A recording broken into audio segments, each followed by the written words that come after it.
Welcome guys! This week we have a very easy, calming palette knife oil painting lesson. The reason this painting is so easy is because it requires mixing of paint colors on the palette and not on the canvas. So I used a combination of 15 different oil paint colors that you see here. I blended these colors together on my palette and then grabbed that color that I created and put it right onto the canvas using a palette knife and didn't do any blending on the canvas itself. I started by mixing various shades of blue. I used ultramarine blue, Prussian blue, and phthalo blue, mixed with white, mixed with black, mixed with raw umber, mixed with hints of alizarin crimson, which is a red color, trying to get various hues of warm and cool in my blue.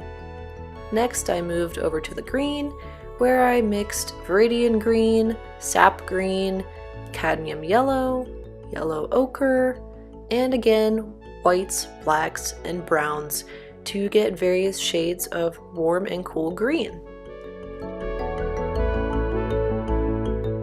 In general, the shape I was going for was more of a spiral with the corners being closer to the viewer and the center portion being farther away from the viewer. I tried to make some of my palette knife markings a little bit smaller towards the center, but it didn't quite come out as I anticipated in that aspect.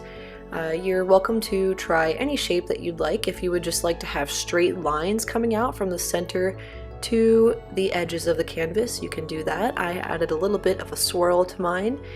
Or if you would like to just make these colors go up and down in 4 different stripes across your canvas, you can do that as well. There are infinite amounts of ways that you can arrange your palette knife colors and markings in this piece.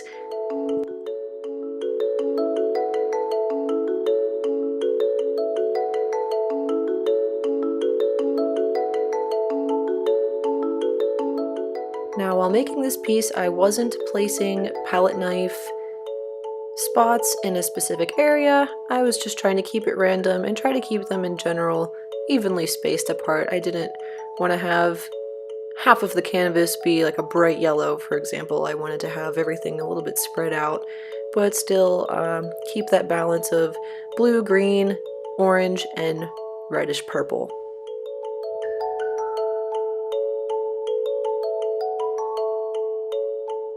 So if you have experience with color mixing on a palette, then this painting will come very easy for you.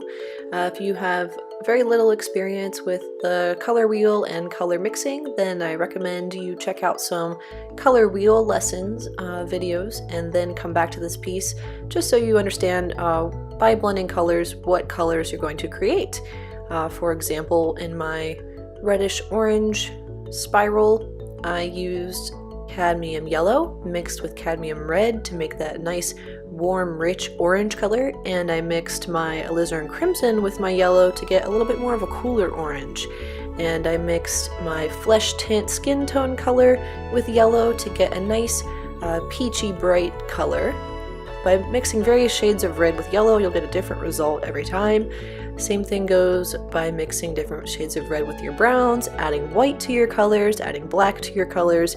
Everything is going to be changed by adding another color to it. And in that aspect, this is a great piece for learning what types of colors you can create by blending them on the palette.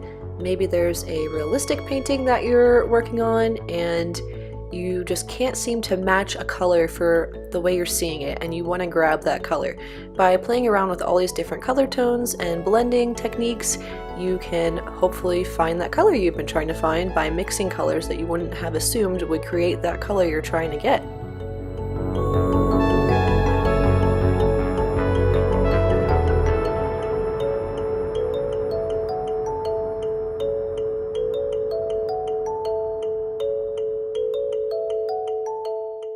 I finished up this piece by filling in those extra little white void spaces of the canvas. I didn't want to leave any white in the background on this piece, so I went back to some colors I had previously blended and added some additional palette knife markings to cover up that white space.